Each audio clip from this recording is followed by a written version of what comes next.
Hi everyone, P block elements पढ़ रहे थे हम लोग। ग्रुप 16 स्टार्ट किए थे और एक लेक्चर इसमें देख चुके हैं जिसमें जनरल कैरेक्टरिस्टिक्स देख रहे थे हम लोग, और उसमें से इलेक्ट्रॉनिक कन्फिग्रेशन, एटॉमिक आयनिक रेडाई, मेल्टिंग बॉइलिंग पॉइंट और आयोनाइजेशन एनर्जी को डील किए थे। और सबसे इम्पॉर्टेंट उसमें आयोनाइजेशन एनर्जी था जिसको हम लोग अच्छे से किए थे।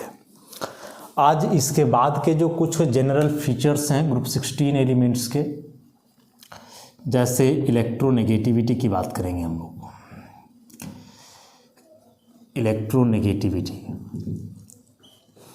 इलेक्ट्रोनेगेटिविटी का मतलब जो अभी तक जान रहे हैं हम लोग वह कि किसी भी बॉन्डेड एटम का एबिलिटी शेयर्ड पेयर इलेक्ट्रॉन को अपनी ओर खींचने का। तो कोई भी एटम बॉन्डेड इलेक्ट्रॉन को अपनी ओर क्यों खींचेगा, तो उसका एक बेहतर सा आंसर होगा क्योंकि उस एटम के लिए इफेक्टिव न्यूक्लियर चार्ज ज़्यादा होगा।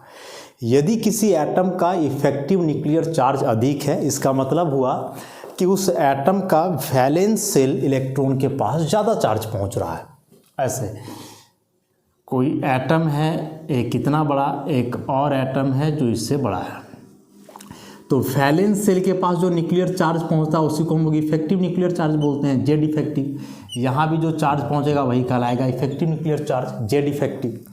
तो यदि कोई बॉन्डेड एटम ही है तो यदि वह एटम इलेक्ट्रॉन खींचेगा तो ऑब्वियसली वह इलेक्ट्रॉन तो उसके वैलेंस शेल में ही जाएगा ना, और वैलेंस शेल के पास यदि ज़्यादा चार्ज पहुंचेगा तो ऑब्वियसली वह इलेक्ट्रॉन न्यूक्लियस की तरफ ज़्यादा अट्रैक्ट होगा, और ऐसे एटम का इलेक्ट्रोनेगेटिविटी अधिक होगा। तो इलेक्ट्रोनेगेटिविटी कहीं ना कहीं डायरेक्टली प्रोपोर्शनल हो सकता है जेड इफेक्टिव का, इफेक्टिव न्यूक्लियर चार्ज के डायरेक्टली प्रोपोर्शनल होता है। अब इफेक्टिव न्यूक्लियर चार्ज साइज पे डिपेंड करता है, और साइज की बात यदि हम लोग करें, कंपेयर करें ग्रुप 15 और ग्रुप 16 के एलिमेंट का, तो ग्रुप 15 और ग्रुप 16 ऐसे, तो इसमें से जान रहे हम लोग कि ग्रुप 16 एलिमेंट चूँकि ग्रुप 15 के बाद है, मतलब राइट है, ये पीरियोडिक टेबल में यदि बात करें तो लेफ्ट टू राइट जाने से हम लोग जान रहे हैं कि साइज घटता है, और साइज इसलिए घटता है क्योंकि इफेक्टिव न्यूक्लियर चार्ज बढ़ता है।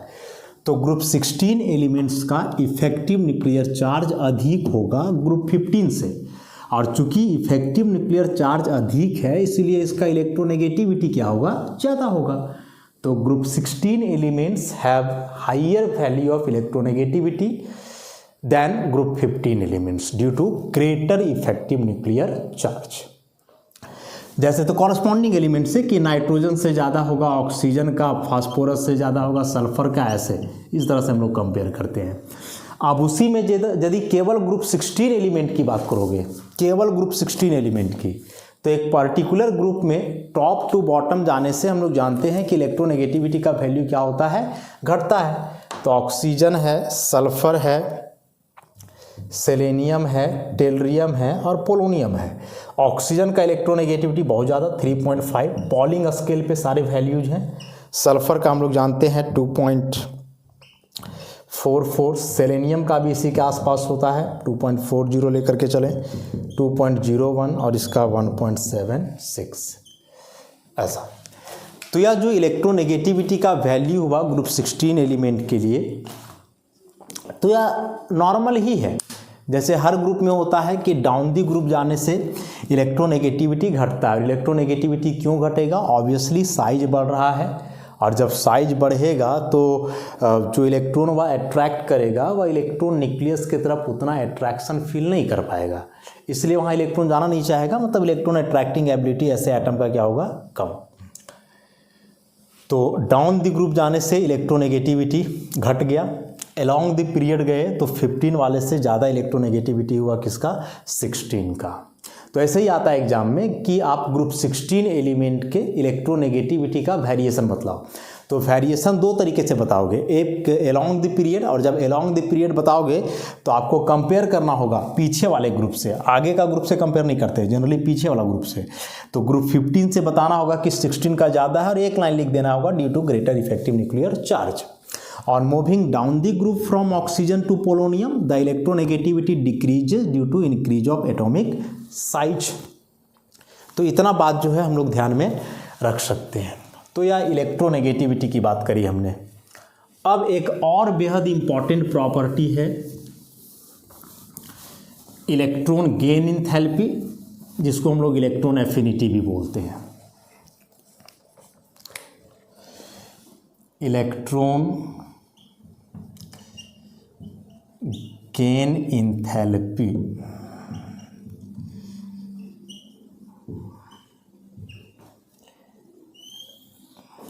शॉर्ट में इसको हम लोग लिखते हैं डेल्टा AgH, या इसी को हम लोग इलेक्ट्रॉन एफिनिटी भी बोलते हैं, इलेक्ट्रॉन एफिनिटी भी बोलते हैं। क्या होता है इलेक्ट्रॉन गेन इंथैल्पी या इलेक्ट्रॉन एफिनिटी? तो यहीं से इसका मतलब समझ में आ जाएगा। इलेक्ट्रॉन गेन इंथैल्पी मतलब इलेक्ट्रॉन गेन करने पर जो इंथैल्पी चेंज करेगा, जो एनर्जी चेंज करेगा, वही इलेक्ट्रॉन गेन इंथैल्पी कहलाएगा। तो जैसे मान लो कि यह कोई एटम है जो इसके इस वैलेंस सेल को रिप्रेजेंट कर रहा है, this one is valence shell of that atom. अब यदि यह एटम एक इलेक्ट्रॉन, पहले से तो इसके वैलेंस सेल में कुछ ना कुछ इलेक्ट्रॉन्स होंगे ही, और अब यह एक इलेक्ट्रॉन और गेन करता है। तो यदि एक इलेक्ट्रॉन और गेन करेगा तो अब कुछ ऐसा हो जाएगा ना, या न्यूक्लियस हुआ और यहाँ एक वह एक्स्ट्रा इलेक्ट्रॉन आया, तो जो एक्स्ट्रा इलेक्ट्रॉन आप ऐड किए ऑब्वियसली वह इलेक्ट्रॉन न्यूक्लियस की तरफ अट्रैक्ट होगा। और हम लोग जानते हैं बॉन्डिंग का कंसेप्ट के अनुसार कि जब कभी भी दो स्पीशीज के बीच अट्रैक्शन हो तो सिस्टम का एनर्जी डिक्रीज करता है। तो एनर्जी डिक्रीज करता है मतलब कि यहाँ एनर्जी रिलीज होएगा, और यह जो एनर्जी रिलीज हो रहा है this energy is called electron gain enthalpy और इलेक्ट्रॉन एफिनिटी।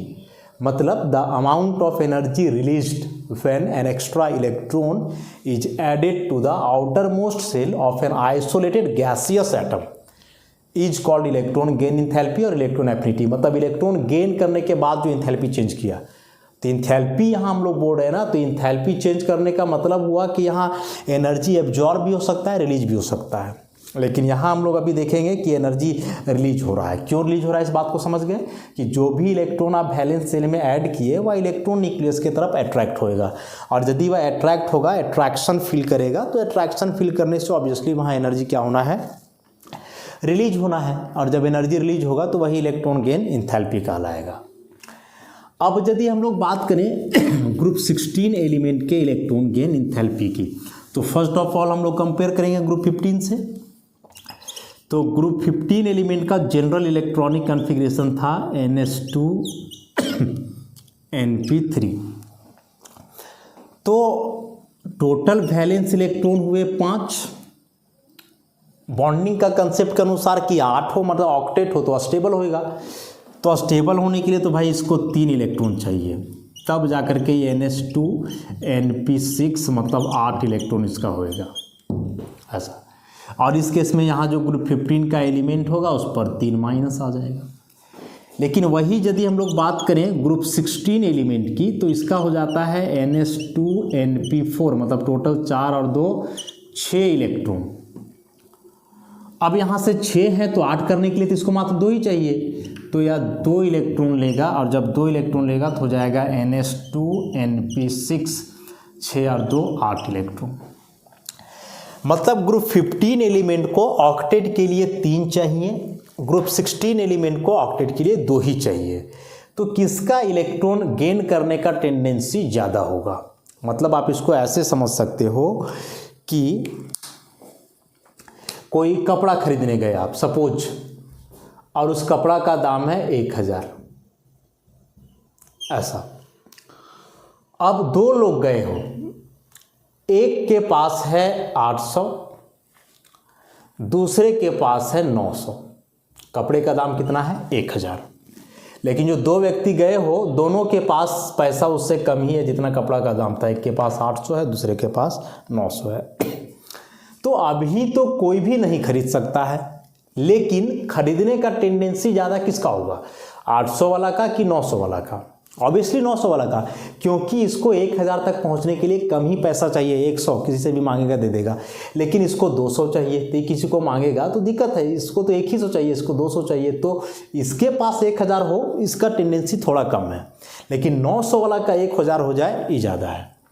तो जो बॉर्डर लाइन है, जो रिक्वायरमेंट है, उस रिक्वायरमेंट के जितना नज़दीक आप रहोगे वहाँ तक पहुँचने का प्रोबेबिलिटी उतना ही बढ़ जाता है। जैसे हम लोग जानते हैं कि कोई एग्ज़ाम मान के चलो आप दिए 100 मार्क्स का कोई नॉर्मल पेपर, 33 पासिंग मार्क्स है। अब 2 स्टूडेंट्स हैं, एक का मार्क्स आया 31 और दूसरे का आया है 29, पास एक भी नहीं है। लेकिन यहाँ से पास होने का चांस ज़्यादा किसका है?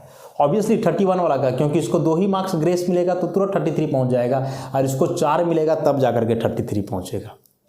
तो बताए ना कि रिक्वायरमेंट के जितना नज़दीक आप होगे ना वहाँ पहुँचने का चांस उतना ही ज़्यादा होगा। तो यहाँ रिक्वायरमेंट है वैलेंस सेल में 8 इलेक्ट्रॉन्स की, ग्रुप 15 के वैलेंस सेल में 5 है तो 8 के लिए इसको 3 चाहिए। ग्रुप 16 का वैलेंस में 6 है तो इसको 8 के लिए 2 ही चाहिए।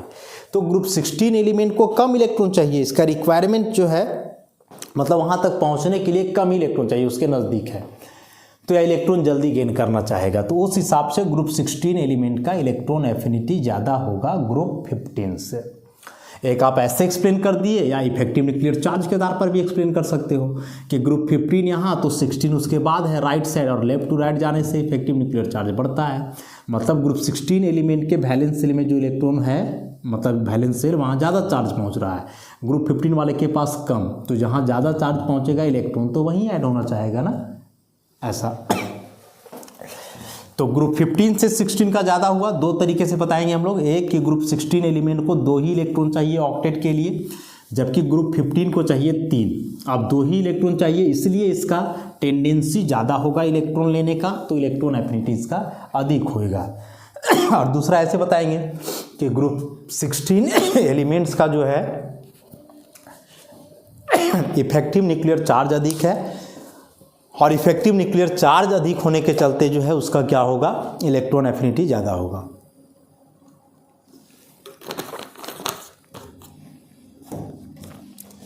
लेकिन ग्रुप 16 एलिमेंट्स को भी 8 तक पहुंचने के लिए तो चाहिए 2 इलेक्ट्रॉन्स। तो या ग्रुप 16 का कोई एलिमेंट है, ठीक, या ग्रुप 16 का कोई एलिमेंट है, वैलेंस सेल में 6 इलेक्ट्रॉन्स होंगे। जरा कन्फिग्रेशन बना लेते हैं इसका स्ट्रक्चर। डायरेक्ट वैलेंस सेल को दिखाया जा रहा है, 1 2 3 4 5 और 1 6। यह 1 इलेक्ट्रॉन गेन कर लेता है, तो 1 माइनस, तो यहाँ हो जाएगा 7 मतलब ऐसा कि 6 तो पहले से थे, 2 4 6 1 इलेक्ट्रॉन एक्स्ट्रा जुड़ गया।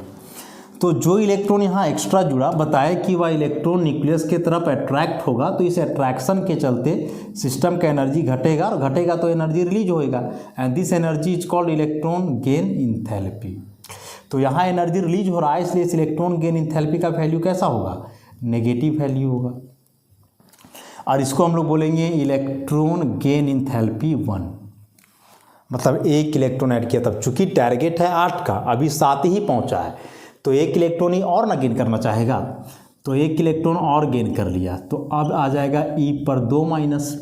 अब यहाँ क्या होगा जरा सोचना, 8 तो हो गया वैलेंस में, लेकिन अब इसको ऐसे आप दिखाओ कि पहले से इसका 6 इलेक्ट्रॉन था, ये 2 3 4 5 6, 1 इलेक्ट्रॉन पहले से मतलब ऐड है। अब आप क्या कर रहे हो कि 1 इलेक्ट्रॉन को और ला रहे हो ऐसे। तो जब आप 1 इलेक्ट्रॉन यहाँ और लाओगे तो ठीक है, अट्रैक्शन तो इसका भी होगा, लेकिन पहले से जो इलेक्ट्रॉन प्रेजेंट है ना उसके साथ इसका रिपल्सन भी होगा। ऐसा ऑक्सीजन का वैलेंस सेल में जो 6 इलेक्ट्रॉन्स थे उसके साथ उसका उतना रिपल्सन नहीं होगा, लेकिन जो एक्स्ट्रा इलेक्ट्रॉन ऐड किया गया था यहाँ 6 से 7 करने के लिए, उस इलेक्ट्रॉन के साथ अब यह ज़्यादा रिपल्सन फील करेगा, क्योंकि सेम चार्ज होना है और यह एडिशनल इलेक्ट्रॉन है। आप जैसे इसको ऐसे समझो ना कि कहीं आप जा रहे हो, या सपोज कि आप कॉलेज या स्कूल गए हो, आप कॉलेज या स्कूल गए हो तो एक बेंच में सपोज 4 स्टूडेंट्स बैठे हुए हैं, एक जगह खाली है, तो एक स्टूडेंट और जा कर के वहाँ बैठा, टोटल हो गए कितने 5। तो जो 5वां स्टूडेंट जा करके बैठा ना, वो स्टूडेंट इस सब के साथ मिलजुल जाएगा, मतलब इसके साथ इसका अट्रैक्शन होगा, क्योंकि ये सब बुलाया उसको कि आप जगह खाली है, आकर के यहाँ बैठो। लेकिन अब जब 5 के बाद कोई 6ठा स्टूडेंट यहाँ बैठने जाएगा, तो पहले वाला को तो अभी भी जरूरत था, क्योंकि जगह अभी भी खाली है, तो पहले से जो 4 स्टूडेंट थे ना, उसको उतना दिक्कत नहीं होगा। अब दिक्कत होगा जो 5वां जाकर के बैठा था ना, उसको, वो झूठ मूठ का थेथरी करेगा कि मत बैठो यहाँ, दिक्कत हो रहा है, दिक्कत हो रहा है, ऐसे करके। जगह है, जरूरत था उतना, लेकिन जनरल लॉजिकल है, लॉजिक के आधार पे हम लोग इसको समझ रहे हैं।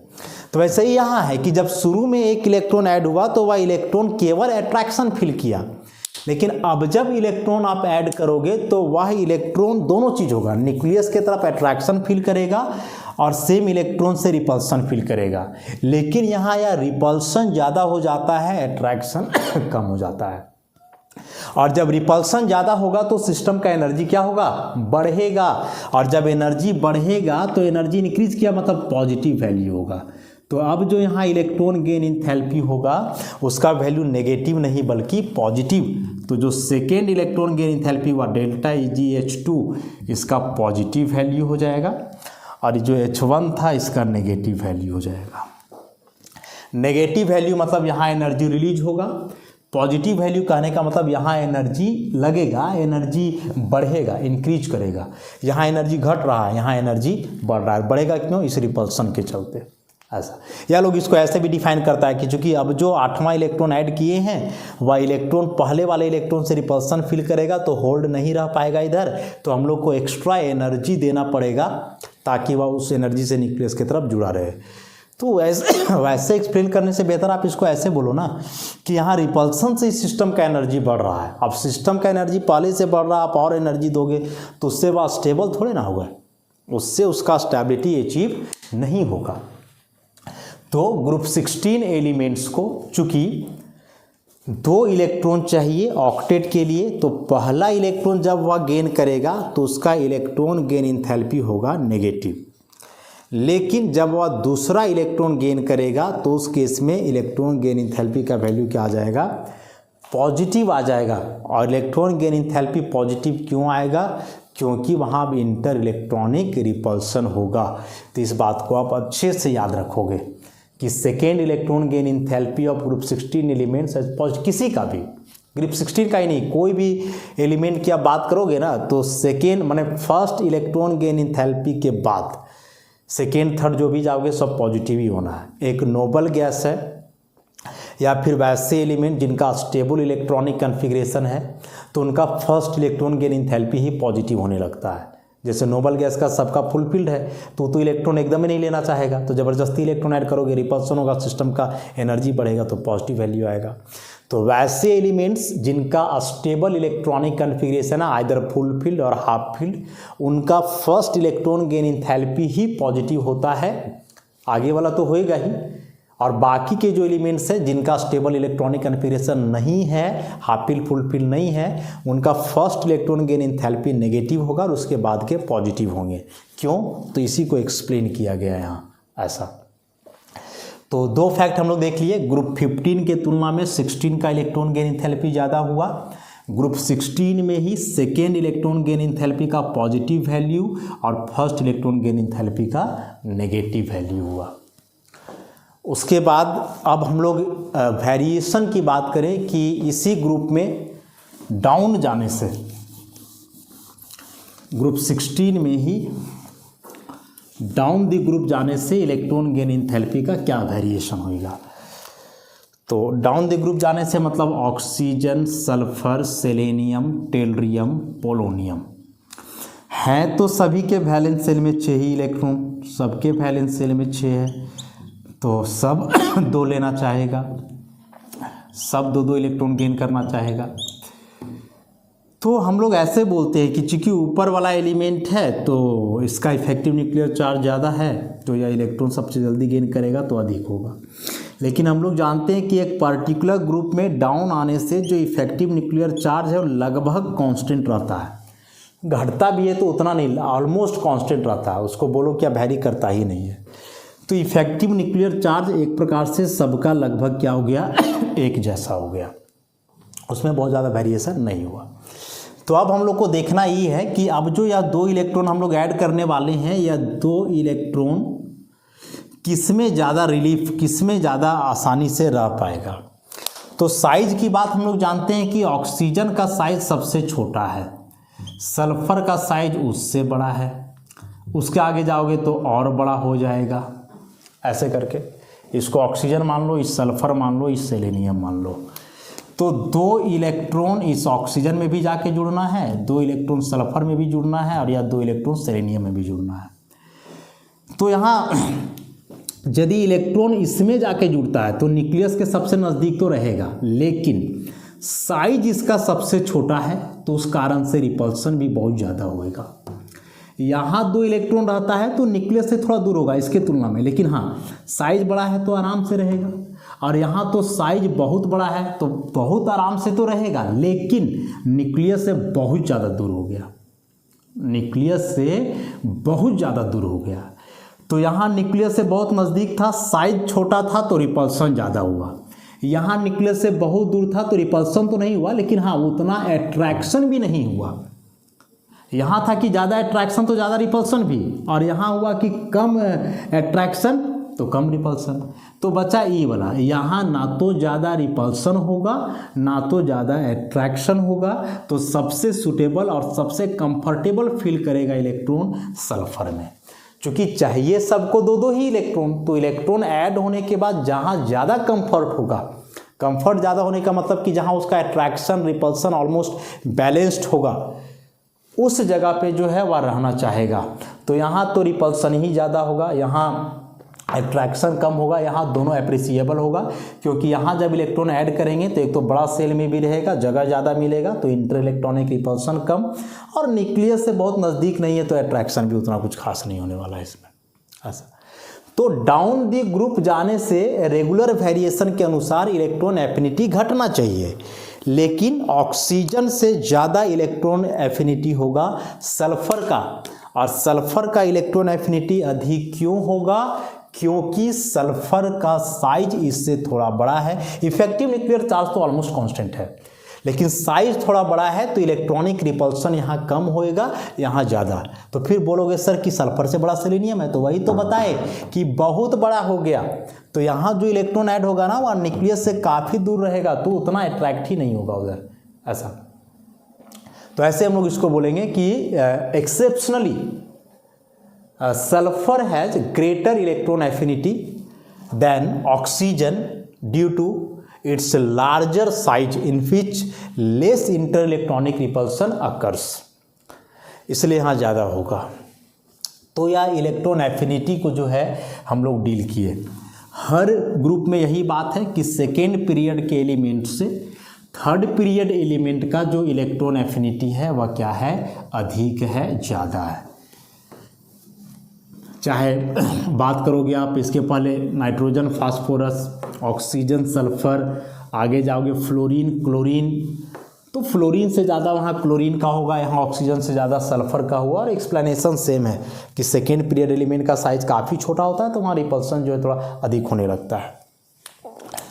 अब हम लोग बात करेंगे इसमें ऑक्सीडेशन स्टेट की। ऑक्सीडेशन स्टेट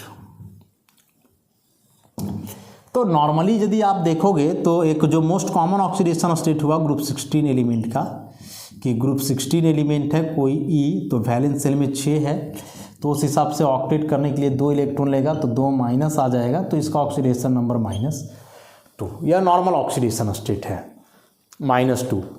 लेकिन इसमें से कई एलिमेंट्स हैं जिनका वेरिएबल होता है, चेंज करता है। अब उसमें से हम लोग जो फर्स्ट मेंबर है ग्रुप 16 का, उसी की बात करते हैं हम लोग। ग्रुप 16 का जो फर्स्ट मेंबर है मतलब ऑक्सीजन, उसी की बात करें हम लोग। तो ऑक्सीजन के कई ऑक्सीडेशन स्टेट हैं। सबसे पहला, ऑक्सीजन यदि नॉर्मल ऑक्साइड के फॉर्म में हो, नॉर्मल ऑक्साइड्स जैसे H2O, K2O, ऐसे कोई ऑक्साइड हो, CO2 ऐसे, तो ये सब जगह ऑक्सीजन का ऑक्सीडेशन नंबर होना है -2। लेकिन वही ऑक्सीजन यदि परऑक्साइड के फॉर्म में हो, जैसे H2O2, PaO2 ऐसा, तो इस केस में ऑक्सीजन का ऑक्सीडेशन नंबर होना है -1। नॉर्मल ऑक्साइड में -2, परऑक्साइड में कितना, -1।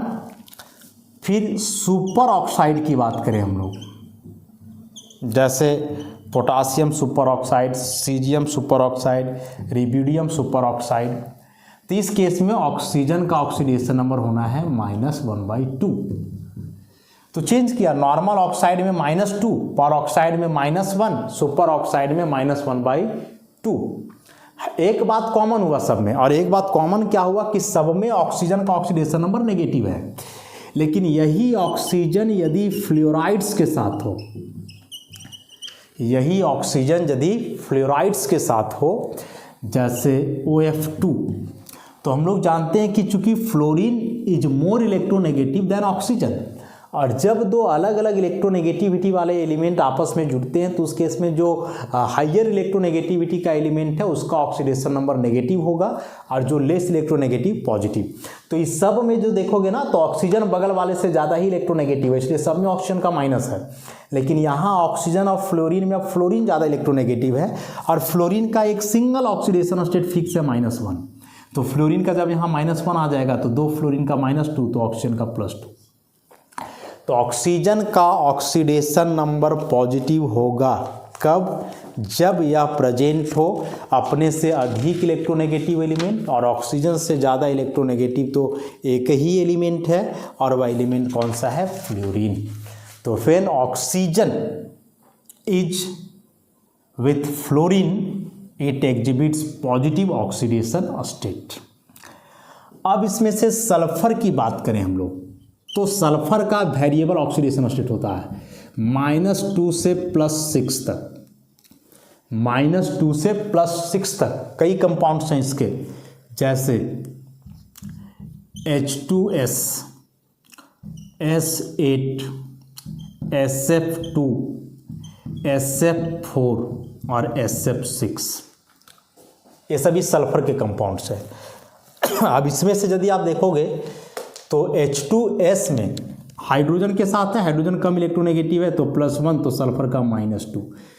ये तो इलेक्ट्रॉपिक फॉर्म में है 0। यहाँ फ्लोरीन ज़्यादा है तो फ्लोरीन का -1, दो फ्लोरीन का -2, तो सल्फर का +2।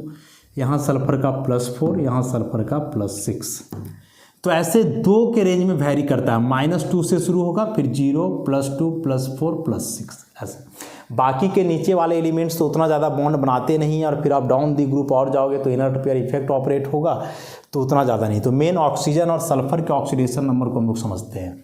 तो ऑक्सीजन का बता दिए, इसका भी वेरिएबल हुआ, जिसमें नॉर्मल ऑक्साइड में -2, पर ऑक्साइड में -1, सुपर ऑक्साइड में -1/2, एक सब ऑक्साइड भी होता है फ्लोराइड्स के साथ प्लस में। सल्फर का वैरी करेगा -2 से +6। जब सल्फर हाइड्रोजन के साथ हो, अपने से कम इलेक्ट्रोनेगेटिव एलिमेंट के साथ, तो नेगेटिव शो करेगा। एलोट्रॉपिक फॉर्म में है तो 0, और जब अपने से ज़्यादा इलेक्ट्रोनेगेटिव का एलिमेंट है, चाहे वह फ्लोरीन हो या ऑक्सीजन हो, कोई भी एलिमेंट हो, तो उसके साथ जब वह प्रेजेंट होगा तो उसका ऑक्सीडेशन नंबर प्लस में होगा। जैसे SO2Cl2, यही देख लोगे आप, तो यहाँ ऑक्सीजन और क्लोरीन दोनों सल्फर से ज़्यादा इलेक्ट्रोनेगेटिव है। क्लोरीन का -1 हो जाएगा, ऑक्सीजन का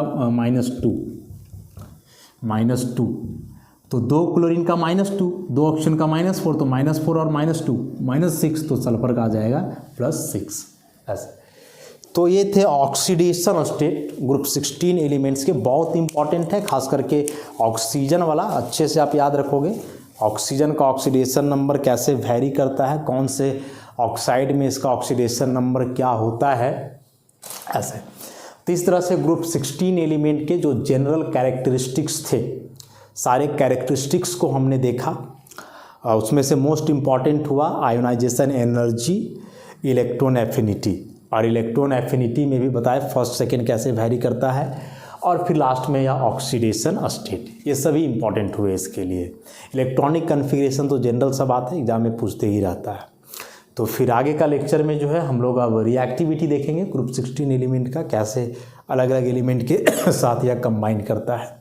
तो आज इस लेक्चर को यही समाप्त करते हैं, बाकी नेक्स्ट वीडियो में। धन्यवाद।